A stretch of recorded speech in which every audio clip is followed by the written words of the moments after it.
Allah Subhanahu wa taala yang telah melimpahkan rahmat dan hidayahnya kepada kita semua sehingga kita bisa berkumpul di sini dalam acara diseminasi budaya positif di sekolah, tepatnya di SD Negeri Gedung Sari 1. Bapak Ibu yang saya hormati, terima kasih atas kehadirannya.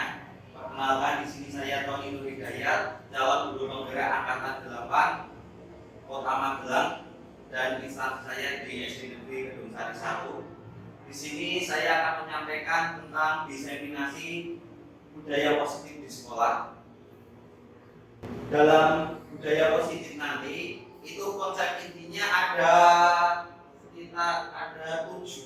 yaitu perubahan paradigma belajar, kemudian disiplin positif, kemudian motivasi perilaku manusia, kebutuhan dasar manusia, posisi kontrol guru, keyakinan kelas, dan terakhir adalah segitiga restitusi. Untuk yang pertama, paradigma belajar, perubahannya yaitu dari yang pertama stimulus respon, yaitu biasanya kita realitas atau kebutuhan kita itu sama, tapi ternyata dalam teori kontrol yang saya pelajari itu ternyata berbeda, yaitu kemudian semua yang kita lihat itu sama, tapi ternyata gambaran anak misalnya dalam suatu materi itu berbeda-beda.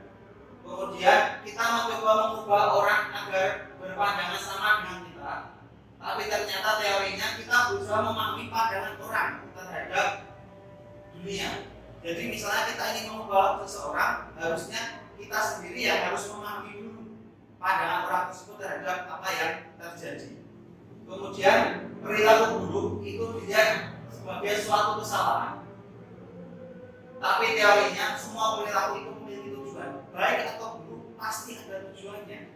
Mungkin hanya caranya yang kurang tepat, tapi sebenarnya semua ada tujuannya. Kemudian orang lain bisa mengontrol kita, tapi kenyataannya yang bisa mengontrol kita adalah diri kita sendiri. Misalnya kita punya motivasi dari orang lain, sebenarnya itu hanya sesaat, tapi yang paling utama adalah motivasi dari diri kita sendiri. Kemudian ada stimulus lagi, yaitu saya bisa mengontrol orang lain, tapi kenyataannya kita tidak bisa mengontrol orang lain. Mungkin kita hanya bisa memberi motivasi agar orang itu berubah dari keyakinan dirinya sendiri. Kemudian pemaksaan ada pada saat rujukan gagal. Jadi ketika kita membujuk orang lain gagal, itu berarti karena kita melakukan pemaksaan. Padahal yang terbaik adalah kita melakukan kolaborasi dan juga pendekatan yang tercipta dari pilihan-pilihan yang baru. Kemudian modal berpikir menang atau kalah. Padahal yang terjadi sebenarnya kita semua adalah pemenang. Nah, ini adalah perubahan paradigma belajar yang terjadi saat ini. Jadi banyak sekali perubahan. Kemudian dari perubahan itu kita bisa menjelaskan yaitu dari disiplin positif. Disiplin positif itu berasal dari bahasa Latin yaitu disiplina, yang artinya belajar. Disiplin mengacu pada disiplin yang mengacu pada tanggung jawab terhadap apa yang dilakukan berdasarkan apa yang kita yakini. Kemudian disiplin positif adalah cara penegakan atau penerapan disiplin yang bertujuan menumbuhkan kesadaran dari dalam diri kita sendiri, dan juga kita bisa menumbuhkan kesadaran pada murid kita, bukan karena kita ingin sesuatu. Sebagai pendidik, tujuan kita menciptakan peserta didik yang memiliki disiplin diri. Di sini mengacu pada nilai-nilai kebajikan yang universal dan juga memiliki motivasi intrinsik. Jadi di sini kita berusaha sebagai guru menumbuhkan motivasi diri agar anak itu berubah dengan sendirinya, bukan karena paksaan. Nah, kemudian nilai kebajikan itu apa? Nilai kebajikan adalah nilai disepakati bersama terlepas dari latar belakang, suku, bahasa, budaya, dan segalanya. Intinya yang kita sepakati secara bersama-sama. Misalnya sekarang di kurikulum Merdeka kita mengenal namanya profil pelajar Pancasila. Bahkan ada kemarin ada nyanyiannya, tapi di sini profil pelajar Pancasila nilai kebajikannya ada beriman, bertakwa kepada Tuhan Yang Maha Esa, berakhlak mulia, mandiri, gotong royong, kebinekaan global, bernalar kritis, dan terakhir kreatif. Itu kalau ke nilai kebajikan dari profil pelajar Pancasila. Kemudian ada pendapat lain yaitu dari Ibu Primary Year Program atau PJP. Di situ ada nilai kebajikannya yaitu nilai toleransi, integritas, rasa hormat, mandiri, antusias, menghargai, empati, keingintahuan, kerjasama, kreatif, percaya diri, komitmen. Kemudian yang terakhir ada keterampilan hidup atau life skill. Di situ bisa ada nilai kebajikan yaitu bisa dipercaya, lurus hati, mendengar aktif, tidak merendahkan orang lain, dan yang terakhir memberi yang terbaik dari diri. Itu nilai kebajikan yang saat ini kita bisa pelajari. Kemudian motivasi manusia, perilaku manusia itu didasarkan pada yang pertama untuk menghindari ketidaknyamanan atau hukuman. Misalnya kita tidak memakai helm ketika berkendara. Kita memakai helm karena bisa jadi bukan karena keselamatan kita, tapi karena kita takut kalau terkena polisi. Nah, itu termasuk salah satu ketidaknyamanan. Agar menghindari itu, jadi kita memakai helm. Nah, itu adalah motivasi dari perilaku manusia. Kemudian untuk mendapatkan imbalan atau penghargaan dari orang lain, misalnya saja kita memberikan hadiah, misalnya anak-anak nanti yang bisa menjawab pertanyaan, Pak Guru kasih ya, Pak Guru beri hadiah roti misalnya. Nah, ini adalah motivasi juga, salah satu memberikan motivasi kepada anak, yaitu tentang penghargaan dari orang lain. Kemudian untuk menjadi orang yang mereka inginkan dan menghargai diri sendiri dengan nilai yang mereka percaya, ini yang paling penting. Jadi anak-anak, kita menerapkan bahwa anak-anak itu punya nilai sendiri yang mereka yakini, sehingga mereka melakukan perilaku berperilaku itu sesuai dengan apa yang mereka yakini.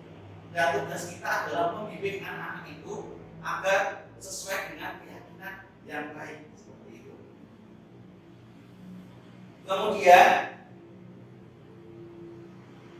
Kemudian kita belajar tentang yang namanya hukuman, konsekuensi, dan restitusi. Dari yang pertama, ada perbedaan. Hukuman itu biasanya bersifat memaksa, kemudian konsekuensi itu adalah apa yang kita lakukan tapi didahului dengan kesepakatan. Dan yang terakhir restitusi itu berusaha memperbaiki kesalahan, itu pengertiannya dulu.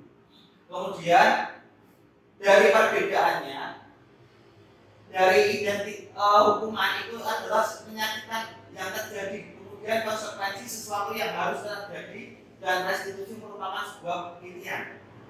Kemudian tidak nyaman untuk murid dalam jangka waktu yang panjang ini, biasanya hukuman akan sangat berkesan bagi murid, tapi dampaknya sangat buruk. Kemudian kalau konsekuensi tidak nyaman untuk murid dalam jangka waktu yang pendek, karena ini konsekuensi, jadi sudah ada kesepakatan, tapi anak melanggar. Kemudian restitusi itu menguatkan murid dalam jangka waktu yang panjang. Nanti kita akan saya tanyakan juga tentang contoh dari restitusi seperti apa. Kemudian hukuman itu adalah korban mendapat keadilan. Kemudian konsekuensi korban diabaikan, dan terakhir restitusi korban mendapat gantinya. Jadi misalnya ada semacam misalnya perkelahian, ada yang dipukul misalnya. Kalau yang namanya hukuman, pasti yang dihukum adalah yang memukul. Secara otomatis korbannya merasa puas. Oh, temanku dihukum. Tapi konsekuensi kadang korban diabaikan. Dulu ketika membuat kesepakatan bagaimana? Misalnya kalau berkelahi diapakan? Ada hukuman apa? Lah, di sini ada timbal baliknya. Kemudian kalau restitusi itu mendapat kekuatan dari misalnya saja kalau berkelahi itu apa yang terjadi, kita cari tahu dampaknya dulu, kemudian baru kita kuatkan keyakinannya. Kemudian perilakunya untuk hukuman itu pasif agresif lebih meningkat. Jadi ketika dihukum kalau tidak ada hukuman pasti akan meningkat perilaku yang mungkin tidak baiknya itu. Kemudian kalau konsekuensi penguatannya hanya dalam jangka waktu yang pendek karena kesepakatan tidak akan berlangsung lama. Kemudian untuk restitusi ini masalah terpecahkan karena kita mengidentifikasi dulu penyebabnya apa, kemudian kita jelaskan dan kita bimbing ke arah yang baik. Kemudian untuk hukuman itu cenderung anak merasa takut, murid pasti akan takut ketika dihukum. Kemudian untuk konsekuensi memerlukan monitoring dan supervisi untuk terus-menerus. Sedangkan restitusi, murid belajar untuk bertanggung jawab. Jadi restitusi ini yang terbaik dari hukuman maupun konsekuensi. Kemudian perilaku pada sebuah perilaku hanya pada institusi dan tidak berlanjut di kehidupan nyata. Misalnya begini. Misalnya Pak Guru, saya sebagai guru memberikan aturan kalau makan harus sambil duduk. Ini kalau andai kata kalau makan sambil berdiri nanti saya hukum, makanannya saya ambil. Yang terjadi itu hanya berlaku di sekolah, tapi di luar sekolah anak pasti akan makan sambil berdiri. Biasa kenapa? Karena tidak ada hukuman di luar. Jadi hanya berlaku di institusi atau di lingkungan yang ada hukumannya itu. Kemudian peraturan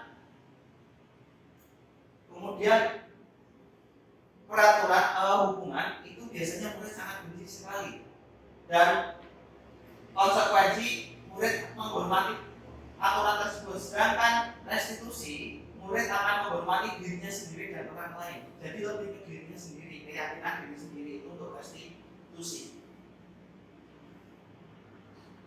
Nah, berikutnya sama seperti yang tadi, dihukum ataupun diberi penghargaan. Misalnya kita kalau anak-anak nilainya 100 saya beri coklat ataupun hukum dan nilainya rendah nanti silakan menyalin 100 kali.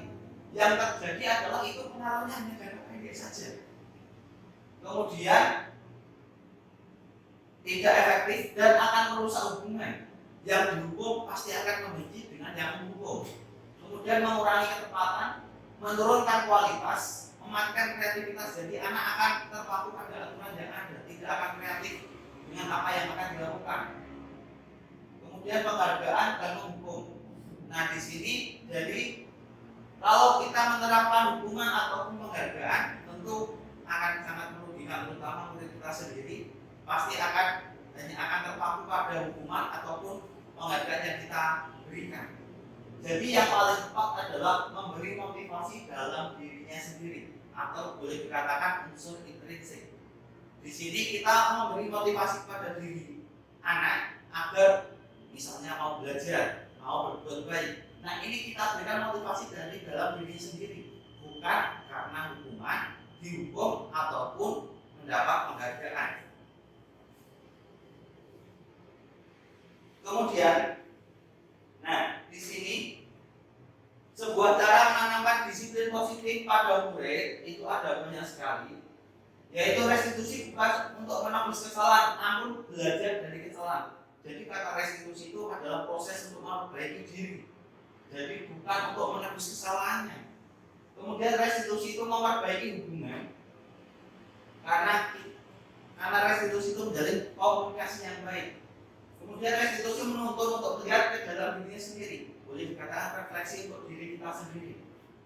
Restitusi mencari kebutuhan dasar yang didasari tindakan. Kemudian restitusi diri adalah cara yang baik. Kemudian restitusi fokus pada karakter bukan tindakannya. Restitusi menguatkan, restitusi fokus pada solusi, dan restitusi mengembalikan murid yang berbuat salah pada kelompoknya. Jadi di sini restitusi adalah proses untuk memperbaiki diri agar anak tersebut bisa menyadari kesalahannya dan tidak mengulangi di kemudian hari. Itu namanya restitusi. Kemudian kebutuhan dasar manusia secara umum itu ada 5, yaitu kebutuhan dasar yang pertama yaitu bertahan hidup. Itu boleh dikatakan kebutuhan pokok kita, yaitu makan, pakaian, tempat tinggal, keamanan, kesehatan. Itu kebutuhan hidup.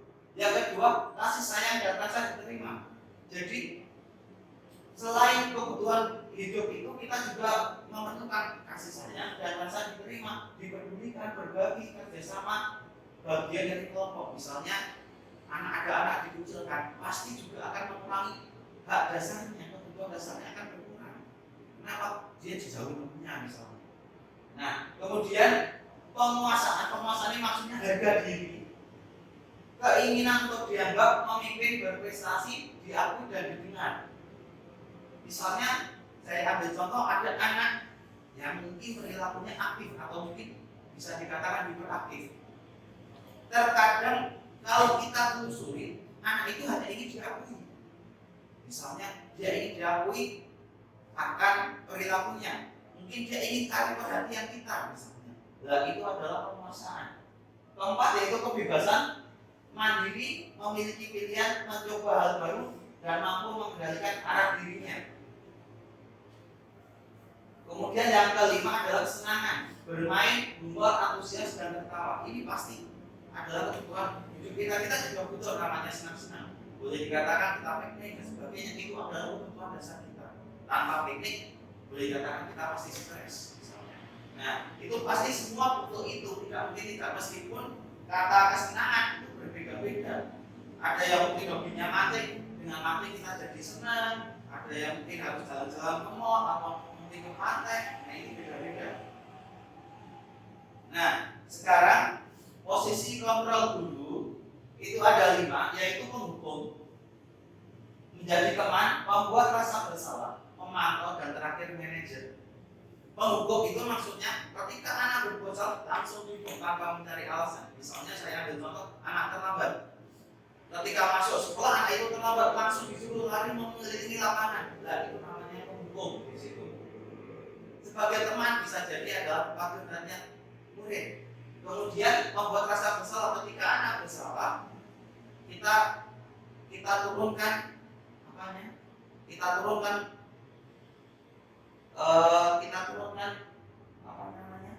perbuatannya, kemudian kita direndahkan, dan itu akan membuat rasa bersalah pada anak. Kemudian pemantau di sini, kalau pemantau itu hanya mengobservasi saja tanpa melakukan tindakan, boleh dikatakan hanya mencatat atau mengobservasi, menuliskan kesalahannya tanpa ada tindakan apapun. Yang terakhir sebagai manajer. Yang manajer ini adalah contoh, misalnya ada murid melakukan kesalahan, yang kita tanya dulu. Kita lakukan dengan menggunakan tahapan segitiga restitusi. Nanti kita pelajari seperti ini. Murid sudah mengetahui adanya suatu masalah dan sesuatu perlu terjadi. Bila guru mengambil posisi pemantau, guru akan melihat apa konsekuensinya, apa peraturannya. Namun apabila posisi manajer, guru akan mengembalikan tanggung jawab pada murid untuk mencari jalan keluarnya, tentu dengan bimbingan guru. Jadi di sini kalau posisi manajer itu kita mencari tahu dulu alasannya apa. Tadi anak melakukan kesalahan apa, anak dia menjawab sendiri kesalahannya apa, kemudian kita tanya masalahnya apa, alasannya apa, kemudian kita tanya langkah ke depannya mau seperti apa. Jadi anak dilatih untuk bertanggung jawab, tentu dengan tetap bimbingan dari gurunya. Berikutnya, mengapa sekarang ini sebaiknya kita menggunakan keyakinan kelas, bukan peraturan kelas. Ini ada perbedaan. Kalau peraturan keras itu bersumber dari guru. Apa yang diharapkan guru pada murid itu kita tulis. Itu namanya peraturan.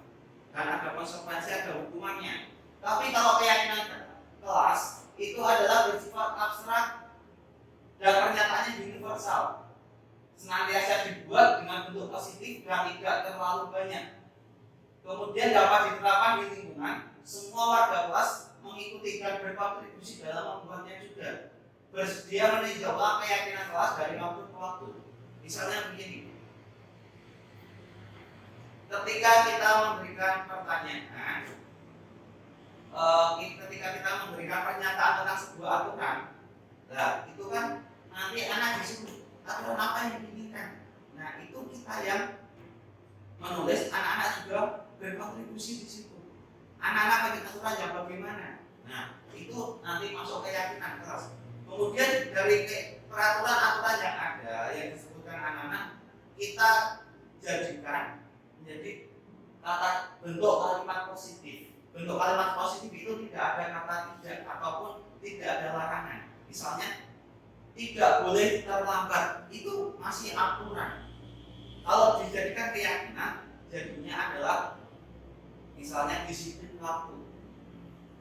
Nah, kemudian tidak boleh terlambat mengumpulkan tugas, maka boleh dikatakan keyakinan kelasnya bertanggung jawab terhadap tugasnya.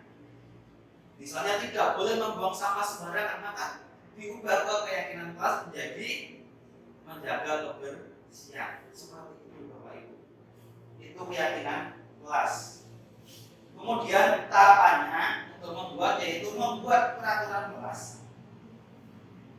Jadi aturan dulu ditulis semua, kemudian mengubahnya menjadi kalimat positif, membuat nilai kebajikan, dan kemudian menyusun tabel T dan tabel D, kemudian membentuk tanggung jawab dan bukan tanggung jawab.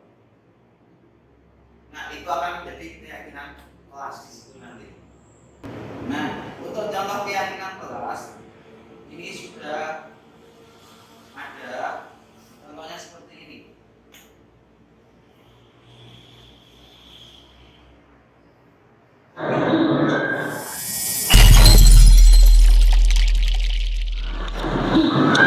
Anak-anak siap. Nah, hari ini kita akan membuat yaitu keyakinan kelas.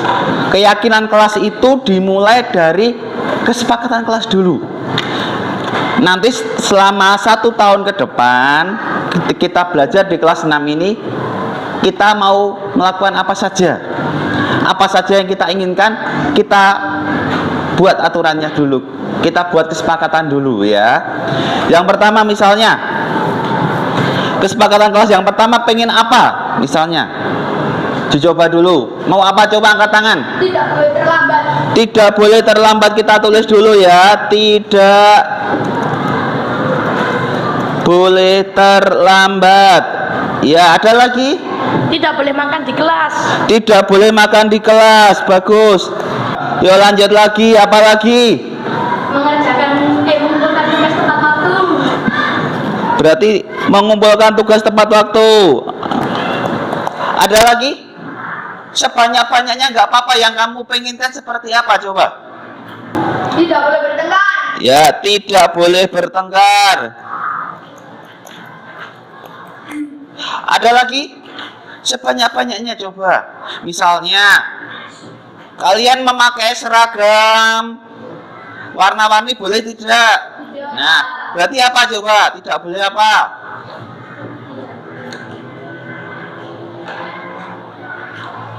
Tidak boleh melanggar aturan. Tidak boleh melanggar aturan seragam, misalnya gitu ya. Tidak boleh melanggar aturan seragam. Ada lagi? Jaga ketenangan kelas. Sudah. Ada lagi selain menjaga ketenangan kelas?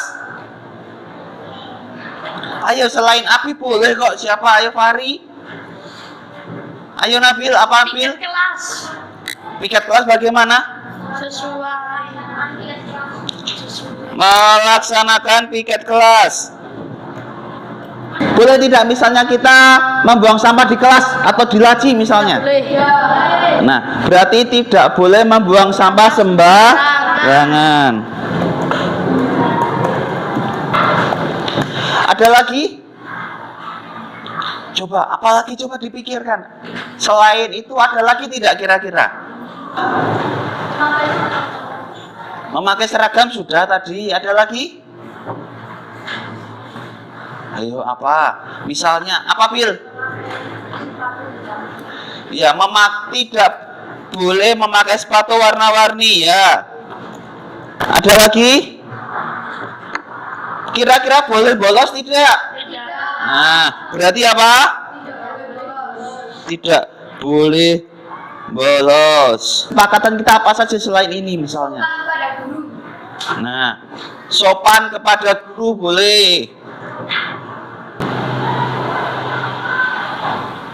Baru 10, ada lagi tidak kira-kira? Apa ya? Tidak boleh merusak benda di kelas. Nah, tidak boleh merusak benda di kelas. Boleh.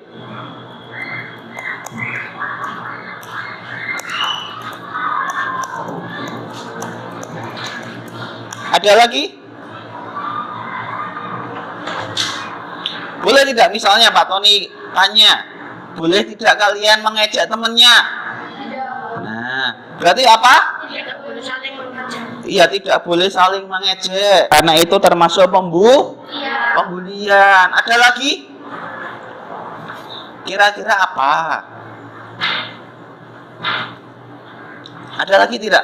Satu lagi coba. Satu lagi.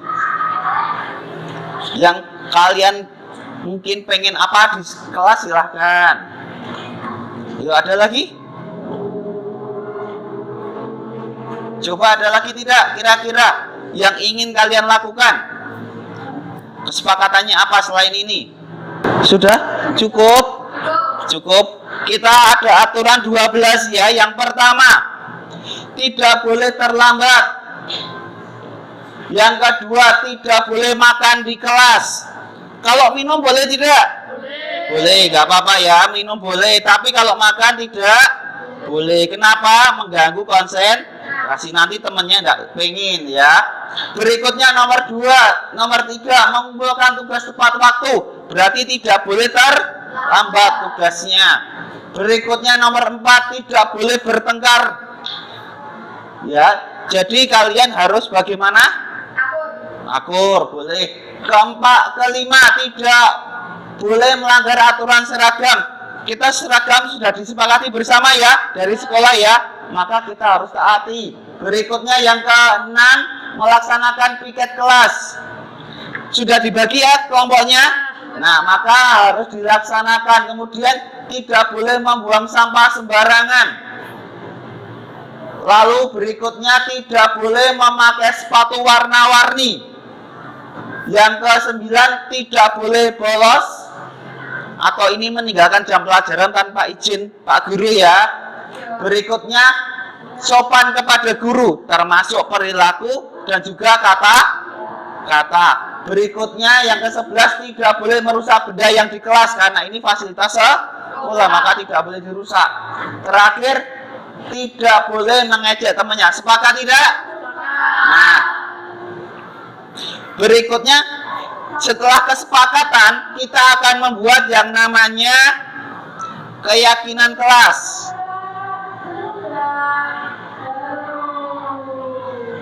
Nah, keyakinan kelas itu dibuat dengan kata-katanya adalah kata-kata yang positif. Kata-kata positif itu bagaimana? Kata-kata positif itu adalah kata-kata yang kita laksanakan. Jadi tidak ada kata larangan. Misalnya di sini ada kata tidak, itu harus diganti dengan kalimat positif. Pak Tony ambil contoh, tidak boleh terlambat. Maka kata-kata yang positifnya bagaimana kira-kira? Tidaknya dihilangkan, kata tidak itu dihilangkan. Bagaimana? Bukan berarti boleh terlambat, diganti kalimat yang positif. Misalnya Pak Tony ambil contoh yang pertama, tidak boleh terlambat, maka kalimatnya bisa kita ganti disiplin waktu. Tidak boleh makan di kelas. Berarti kalau makan di kelas, ayo. Kalau makan bagaimana? Di kantin boleh makan atau makan di luar kelas. Berikutnya mengumpulkan tugas tepat waktu sudah positif belum? Sudah, karena tidak ada kata tidak. Berikutnya tidak boleh bertengkar. Kalimat positifnya bagaimana? rukun dengan sesama. Rukun dengan teman boleh, bagus sekali Angga. Rukun dengan teman. Berikutnya yang kelima, tidak boleh melanggar aturan seragam. Kalimat positifnya bagaimana? Disiplin berseragam boleh. Ya, disiplin berseragam. Disiplin berseragam. Berikutnya melaksanakan piket kelas. Sudah positif belum? Sudah. Berikutnya yang ketujuh, tidak boleh membuang sampah sembarangan. Berarti apa kalimat positifnya? Di tempatnya. Membuang sampah di tempatnya.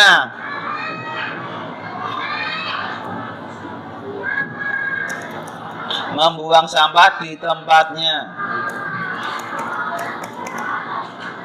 8. Sembarangnya. Oh iya, belum dihapus. 8. Tidak boleh memakai sepatu warna-warni. Berarti apa? Disiplin bersepatu. Disiplin bersepatu boleh. Berikutnya yang ke-9, tidak boleh bolos. Berarti apa? Tidak boleh membolos. Berarti mengikuti pelajaran dengan tertib. Berikutnya sopan dengan guru. Sudah kalimat positif belum? Berikutnya tidak boleh merusak benda di sekolah atau benda di kelas. Apa? Fasilitas. Iya, menjaga fasilitas kelas boleh. Anak-anak, tadi kita sudah tentang kesepakatan kelas sudah, keyakinan kelas kita sudah. Itu dari kesepakatan yang kita ubah ke kalimat positif. Nah, sekarang dari kesepakatan dan juga keyakinan kita mau membuat nilai kebajikan apa yang ada. Contoh, disiplin. Tadi disiplin waktu, maka nilai kebajikannya adalah disiplin. Nah, kemudian nomor 2, makan di luar kelas. Berarti apa? Kita harus apa? Iya, fokus dalam pelajaran. Berarti fokus, misalnya nilai kebajikannya fokus. Kemudian mengumpulkan tugas tepat waktu, termasuk apa? Disiplin juga, berarti sudah ada ya. Rukun dengan teman, berarti apa? Menghargai, bagus sekali, menghargai. Terus disiplin berseragam sudah ada. Melaksanakan piket kelas, kewajiban, berarti kalau kita melaksanakan kewajiban itu berarti termasuk tanggung jawab. Terus berikutnya setelah disiplin sudah, membuang sampah di tempatnya. Berarti selain itu, selain tanggung jawab, kita berarti apa? Nilai kebajikannya yaitu kebersihan. Ada lagi, mengikuti pelajaran dengan tertib. Sudah sopan kepada guru, berarti kesopanan. Berikutnya menjaga fasilitas kelas, berarti termasuk tanggung. Sudah ada ya. Kita lanjutkan yang terakhir, saling menghargai teman, berarti sudah ada. Nah, jadi kita dalam setahun ke depan mungkin ini bisa dirubah ya. Andai kata tidak sesuai atau Pak ada perubahan Pak, boleh. Jadi setahun ke depan nilai kebajikan yang kita laksanakan adalah 1, disiplin, kemudian fokus pelajaran, fokus belajar, 3, menghargai, 4, tanggung jawab, 5, kebersihan, terakhir adalah kesopanan. Siap ya anak-anak? Kurang keras, siap anak-anak? Siap. Nah, itu yang kita laksanakan. Sekarang kita coba untuk tanda tangan tentang apa yang akan kita lakukan. Kita melakukan tanda tangan bersama sebagai bentuk kesepakatan kelas kita ya. Yuk dimulai dari sana. Silakan datang, beri nama terang ya. Tanda tangan di atasnya, bawahnya nama kalian, nama panggilan boleh. Di sini bebas. Cari tempat yang kosong.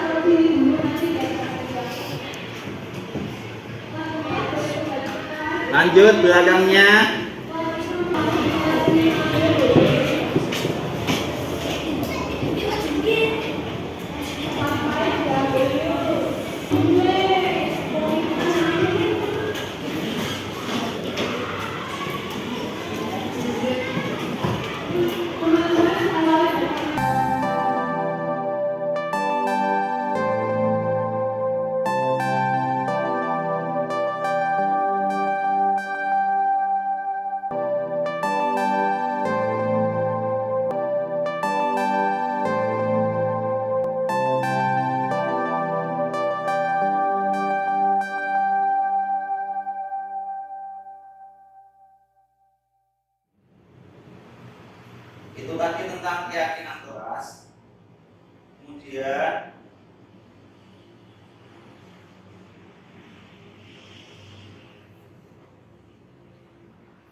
Kemudian keyakinan kelas yaitu ada yang pertama sopan santun, tadi sudah, yaitu bertutur kata atau berperilaku yang baik dengan orang tua, guru, teman ataupun orang yang lebih tua.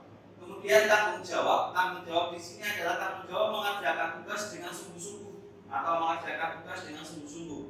Kemudian disiplin ini mencakup disiplin waktu, baik datang tepat waktu, kemudian istirahatnya juga tepat waktu juga ketika masuk kelas sesuai dengan bel, dan juga terutama disiplin menaati peraturan sekolah, baik itu memakai seragam, bersepatu ataupun kegiatan-kegiatan sekolah lainnya.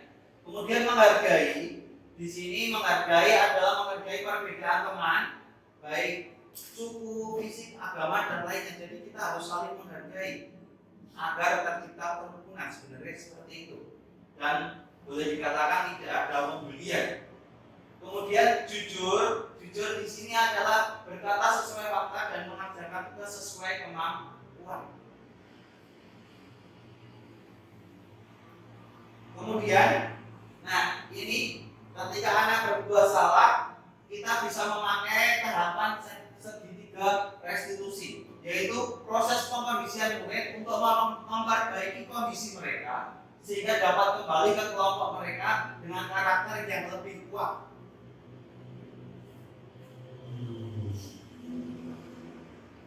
Nah, di sini tahapannya ada 3 tahap, segitiga restitusi itu, yaitu yang pertama yang paling bawah itu yaitu menstabilkan identitas.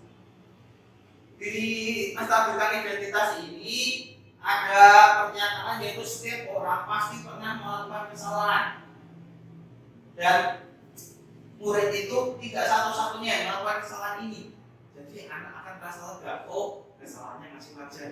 Kemudian validasi tindakan yang salah, yaitu kita bisa menanyakan alasan mengapa melakukan itu. Setiap anak melakukan kesalahan, melakukan perbuatan pasti ada alasannya yang mendasari itu. Kemudian kita berikan pilihan yang lebih baik, cara yang lebih efektif yang dapat atau mungkin dibutuhkan oleh anak. Kemudian tahap yang ketiga yaitu menanyakan keyakinan. Nah, menanyakan keyakinan ini bisa dengan keyakinan kelas apa yang telah disepakati. Jadi kita menanyakan dulu kesepakatan kelas kita apa, keyakinannya apa saja selama kita di kelas misalnya. Kemudian pertanyaan berikutnya kita bisa bertanya, kalau sudah tahu keyakinannya apa, terus kemudian murid itu atau anak itu mau jadi seperti apa, orang seperti apa, orang baik yang bagaimana. Nah, setelah itu baru akan timbul, oh aku harus seperti ini. Nah, itu namanya segitiga restitusi seperti itu. Nah, berikut ini contoh penerapan segitiga restitusi. Kemarin saya membuat sebuah prakteknya dengan murid-murid.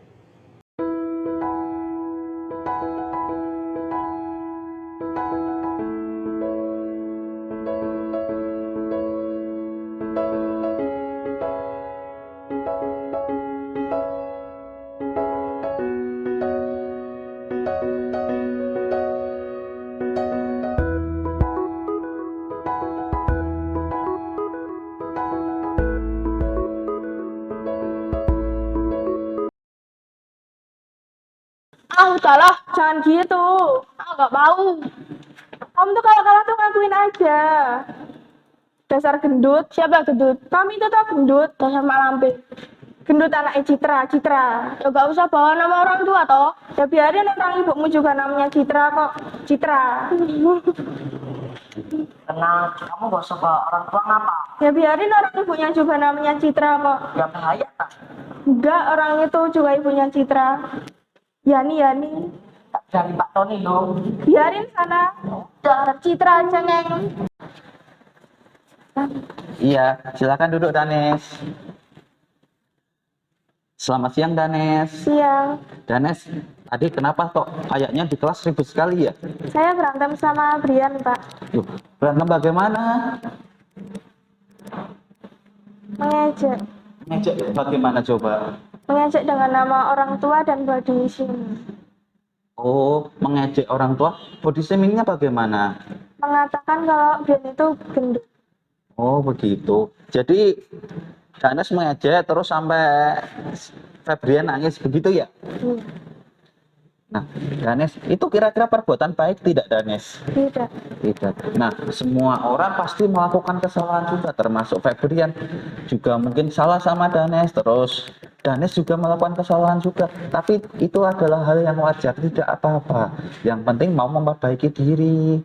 Nah, sekarang Danes tadi kenapa kok sampai mengejek Febrian? Karena saya emosi, Pak. Loh, emosi kenapa? Emosi karena Brian tidak mau mengakui kesalahannya. Brian tidak mau mengakui kesalahannya, terus membuat Danes emosi gitu sampai mengejek, sampai nangis itu ya. Iya. Danes, coba kalau tadi Danes sampai lebih emosi lagi, apa yang terjadi, Danes? Mungkin saya bisa sampai memukulnya, Pak. Nah, bahaya tidak kalau seandainya sampai memukulnya, coba? Bahaya. Mungkin bisa sakit semua ya, kamu juga sakit, Febrian juga sakit semua ya. Iya. Nah, itu tadi harusnya Danes lebih jaga emosi lagi, ya, lebih jaga emosi lagi, jangan sampai itu terjadi.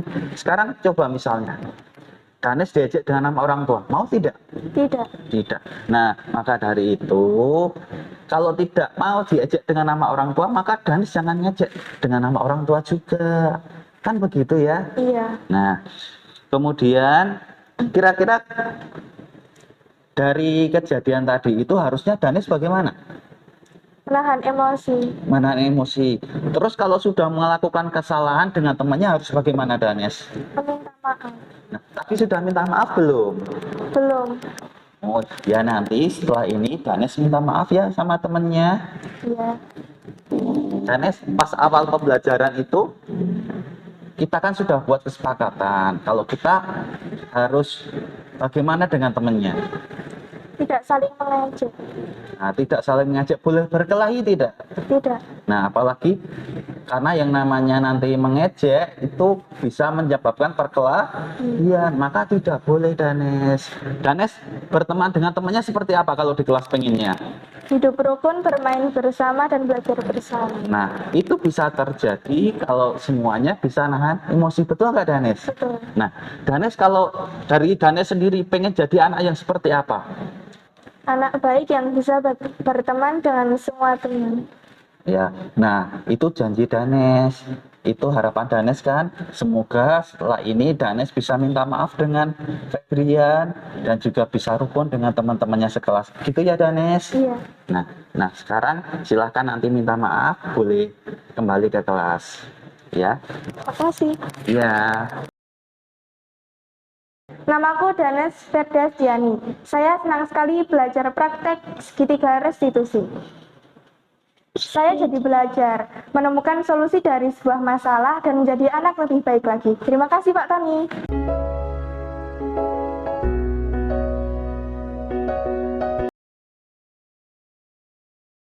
Halo Danes. Kamu habis dari mana? Dari Kasih. Beli apa? Beli es. Kamu mau? Boleh. Aduh.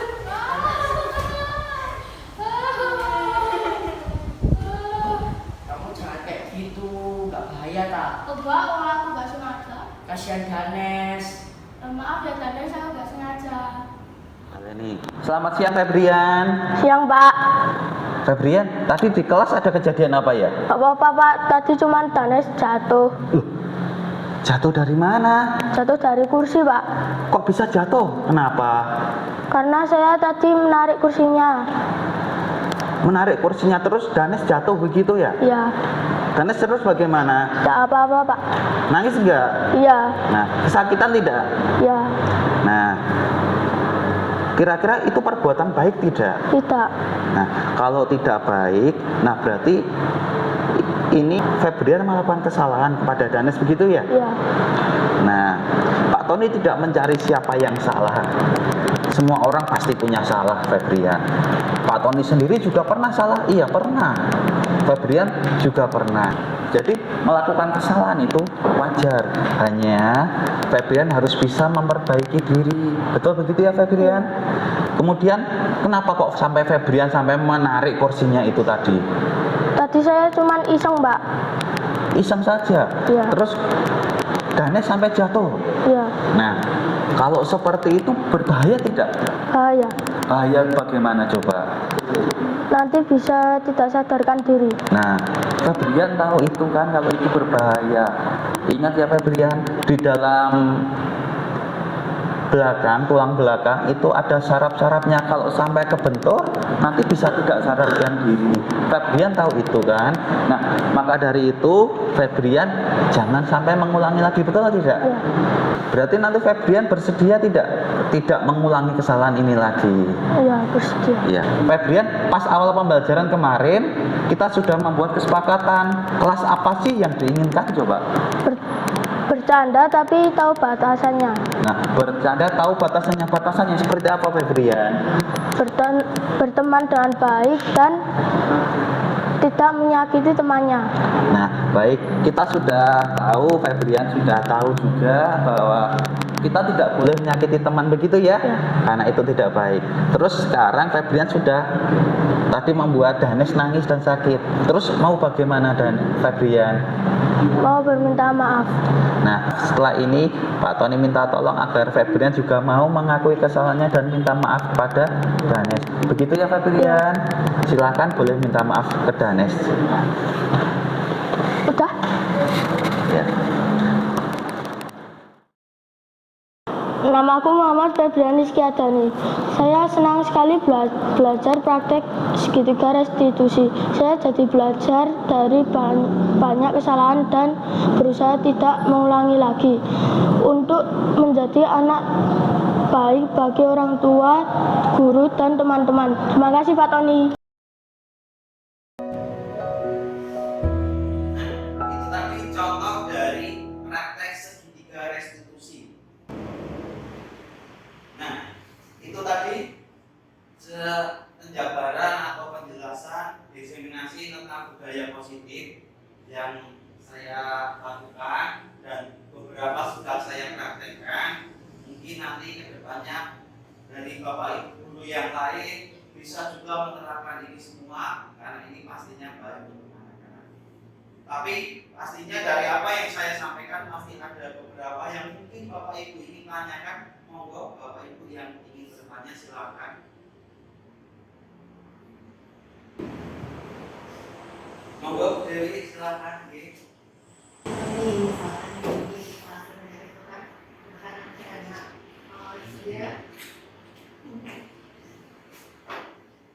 Ini pengalaman saya pribadi ya kan, salah satu itu kan misalkan nanti ada kan seperti tadi kucikan. Iya. Misalnya kan yang satu itu misalkan nangis. Nah saya tanya sih kenapa seperti itu? Saya lihatnya cuma kucikan kok, tapi kucikannya itu ya kayak jipet kayak apa dan seperti itu. Cara mengatasinya gimana dengan jawaban saya lihatnya cuma kucikan. Terus yang kedua misalkan satu orang adalah itu dan satu itu bisa mukul. Ketika yang dipukul itu membalas, itu betul apa salah? Atau dan sebagaimana untuk membela diri? Terima kasih Bu Dewi untuk pertanyaannya. Terima kasih untuk pertanyaannya Bu Dewi. Pertanyaan yang pertama tentang tadi ketika anak melakukan bercanda tapi sudah menyakiti temannya begitu ya. Nah, kalau kita tidak, yang pertama tentu kita nasihati dulu semuanya agar kita beritahukan dulu bahwa kita buat kesepakatan di awal tadi tentang keyakinan kelas bahwa menyakiti bercanda boleh, tetapi jangan sampai menyakiti temannya. Itu yang utama. Itu kita buat di keyakinan kelasnya atau kita buat kesepakatan dulu.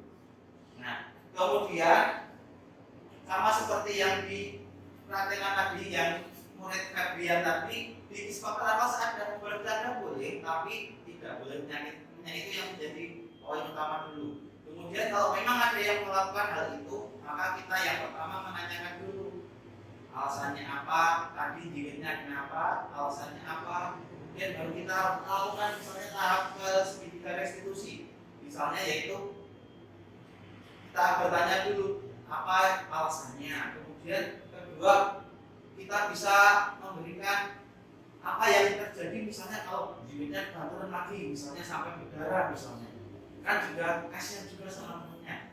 Nah, baru berikutnya kita masukkan ke tahap ketiga, yaitu menanyakan keyakinan pasien bagaimana dulu. Nah, mungkin dengan seperti itu anak akan menyadari kesalahannya. Tapi kalau seandainya dari itu langsung yang menjiwet silahkan maju ke depan, itu pasti akan sangat menyakitkan dan akan membawa sakit hati biasanya seperti itu. Nah, kalau bisa dengan segitiga restitusi kita komunikasikan pelan-pelan, kita berikan sesuai tahap-tahapnya sampai tahap ketiga, insya Allah nanti mungkin anak akan berubah dengan sendirinya. Memang butuh proses yang namanya mengubah perilaku anak, apalagi kelas 1, kelas 2 itu masih polos-polosnya anak. Dan boleh dikatakan ketika kita memberi nasihat yang paling bagus adalah di fase anak kelas 1, 2 itu mungkin akan tertanam terus, oh dari dulu itu pernah menasihati seperti ini, nah itu akan tertanam terus. Maka dari itu kita kalau punya ada anak melakukan kesalahan, kita berikan seperti tahap segitiga restitusi itu tadi, agar anak bisa mengetahui kesalahannya dan bisa memperbaiki dirinya sendiri. Kemudian pertanyaan kedua, tadi apakah kalau seandainya anak membalas memukul itu baik atau tidak? Tentu saja kalau menurut saya pribadi tidak baik, karena itu boleh dikatakan namanya balas dendam. Bahkan di dalam Islam itu tidak diizinkan untuk balas dendam juga. Nah, maka dari itu kita menerapkan juga ketika anak melakukan kesalahan, tentu kita dampingi dulu, jangan sampai melakukan kesalahan lagi, dan yang menjadi korban untuk kita nasihati untuk jangan sampai membalas. Andai kata ada yang seperti itu, tolong kita berikan rapor ke wali kelasnya dulu misalnya, jangan sampai membalas. Kalau nanti membalas kemudian dibalas lagi, otomatis namanya terjadilah pertengkaran di situ. Karena memang biasa pertengkaran dari balas membalas, memukul atau mungkin bahkan minimal saling mengejek kemudian jadi memukul. Maka dari itu kita nasihati ke anak-anak kita jangan sampai melakukan tindakan boleh dikatakan balas dendam itu tidak baik sama sekali. Itu Bu Dewi. Monggo yang lain ada pertanyaan? Oh, monggo Bulan.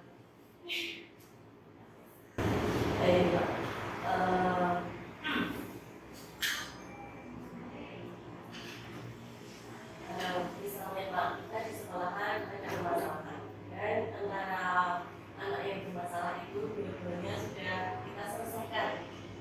Ternyata itu sampaikan ke telinga orang tua apa yang harus kita lakukan agar tidak terjadi kesalahpahaman antara kedua orang tua itu dan juga kepada sekolah. Antisipasi sekolah apa itu? Oke. Terima kasih Bulan untuk pertanyaannya. Pertanyaannya tadi saya ulangi, yaitu kalau ada dua anak yang bertengkar, kemudian sampai orang tuanya juga ikutan bertengkar seperti itu, boleh dikatakan seperti itu. Apa yang harus kita lakukan? Tentunya kita sebagai guru bisa menjadi penengah dulu untuk langkah antisipasinya agar hal itu tidak terjadi. Maka tolong kita selesaikan masalah ini di sekolah.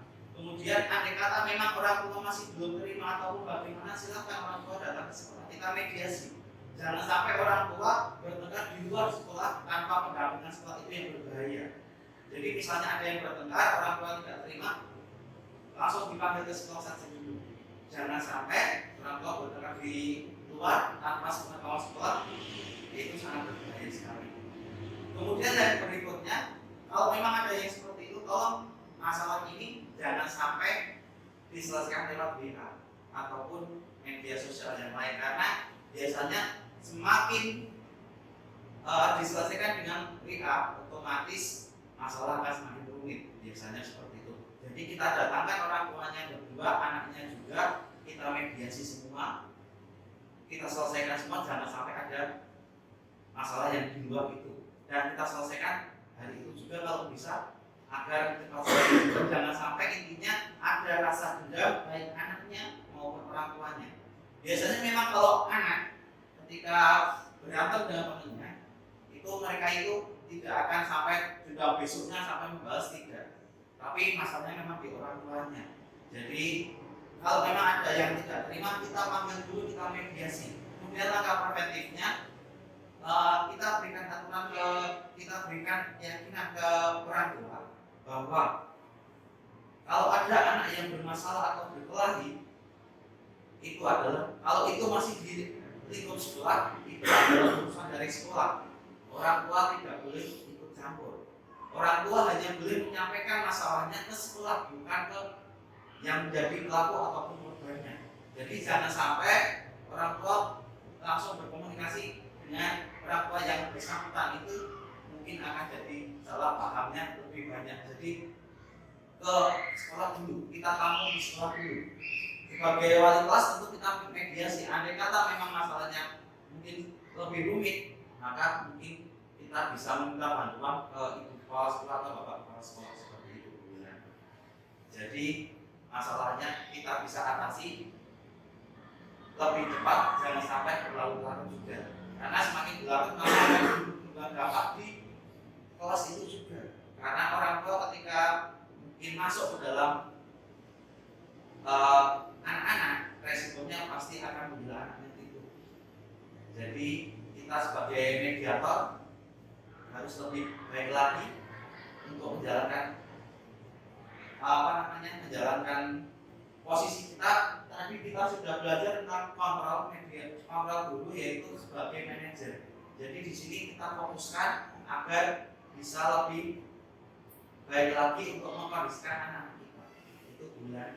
Berarti kan di awal pembelajaran ini biasanya orang tua kan punya WA lain ya, selain yang ada wali kelasnya di situ. Berarti kita buat kesepakatan juga di awal dengan orang tua murid bahwa setiap permasalahan yang ada di sekolah yang sudah dijelaskan tadi itu langsung dikomunikasikan ke japri wali kelas ataupun bertemu langsung dengan wali kelas tanpa di-share di grup. Iya. Jadi intinya kalau ada masalah di anak di sekolah, orang tua wajib langsung diminta untuk di sekolah. Jangan sampai bisa kemana-mana, itu mungkin akan menimbulkan hal lain, karena biasanya akan ada yang memberi kata-kata yang mungkin menambah-nambahi. Nah, itu maka dari itu kita panggil ke sekolah, karena yang tahu pastinya adalah wali kelas yang itu bulan. Mungkin ada yang lain monggo Bu Putri.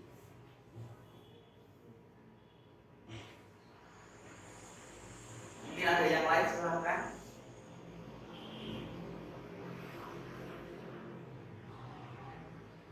Kalau tidak ada, kami cukupkan sekian. Terima kasih atas masukannya, saran dan kritiknya. Semoga apa yang kita dapatkan di sini, apa yang kita pelajari di sini bisa bermanfaat untuk diri kita sendiri dan utamanya kepada anak-anak kita, murid-murid kita bisa menjadi lebih baik lagi.